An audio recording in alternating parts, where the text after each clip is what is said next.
Video को like करें, subscribe करें बेनकाब टीवी और press bell icon for more video. दुनिया में बहुत सी कंपनियां रोज़ाना की बुनियाद पर हमारे लिए रोज़मर्रा की ज़रूरत के अशिया बनाती हैं, लेकिन आज हम आपको कुछ ऐसी इन्वेंशन के बारे में बताएंगे जो आप कह सकते हैं कि गलती की वजह से बनी, या आप यूँ समझ लें कि जिस मकसद के लिए बनाई गई थी वो उसके बिल्कुल बरअक्स काम करती हैं, जिसमें बहुत सी फेमस ब्रांड भी शामिल है। तो चलते हैं वीडियो की तरफ।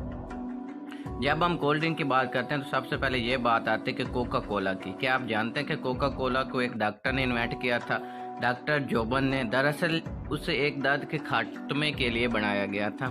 इस्तेमाल इस वक्त दर्द को कम करने के लिए किया जाता था, लेकिन कोका कोला की मार्केट में आने के बाद लोगों ने मॉर्फिन का इस्तेमाल बहुत कम कर दिया। उस वक्त कोका कोला का नाम फ्रेंच वाइन कोक था, जो कि वाइप कैफीन और कोका प्लांट से बने सफ़ेद पाउडर से बनाया जाता था। इसलिए कई लोग उसे बतौर नशा इस्तेमाल करने लगे। कुछ अर्से बाद गवर्नमेंट ने जब नशे के खिलाफ सख्त इक़दाम किए तो कंपनी ने इसका नाम तब्दील करके कोका कोला रख दिया और उसे मार्केट में सोडा ड्रिंक के तौर पर मुतारिफ करा दिया, और आहिस्ता आहिस्ता इसमें इस्तेमाल होने वाले कैफीन का इस्तेमाल भी ख़त्म कर दिया गया और फिर उसे सिर्फ सॉफ्ट ड्रिंक के तौर पर इस्तेमाल किया जाने लगा, जो कि आज भी हम करते हैं। और आज सबसे ज़्यादा इसी ड्रिंक का इस्तेमाल होता है। क्या आपने कभी सोचा कि इसके बनाने के पीछे क्या वजह थी?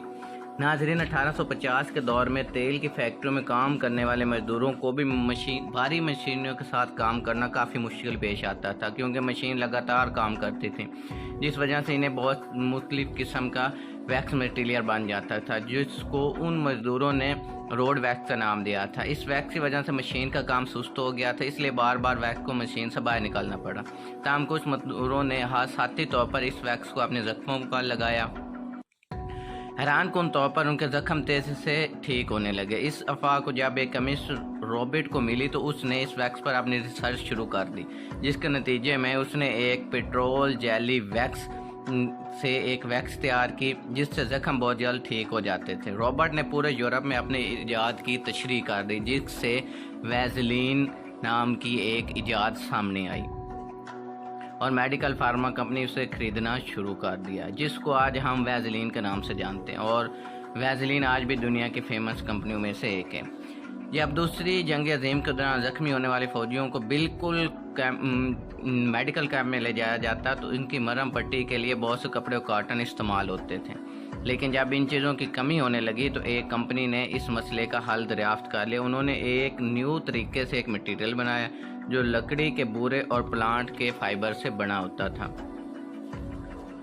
जिसका नाम उन्होंने एक सिलिकॉटन रखा। ये मटीरियल बहुत ज़्यादा इस्तेमाल होने लगा और हाइजेनिक था, जिसकी वजह से अहम खसूसियत ये थी कि ब्लड को अपने अंदर जज्ब कर लेता था। इसके बाद इस मटीरियल से फौजियों की पट्टियाँ बनाई गई, जो कि बहुत ज़्यादा फ़ायदेमंद साबित हुई और ये एक जहाँ से इस चीज़ की इन्वेंशन हुई वो है कॉटन की पट्टी, जिसे आजकल हम बैंडेज के नाम से याद करते हैं। आज की वीडियो में आप सबसे इंटरेस्टिंग इजाद कौन सी लगी? अपनी राय का इज़हार लाइक और कमेंट की सूरत में ज़रूर कीजिएगा। मज़ीद ऐसी वीडियो के लिए मेरे चैनल को सब्सक्राइब करना ना भूलिए।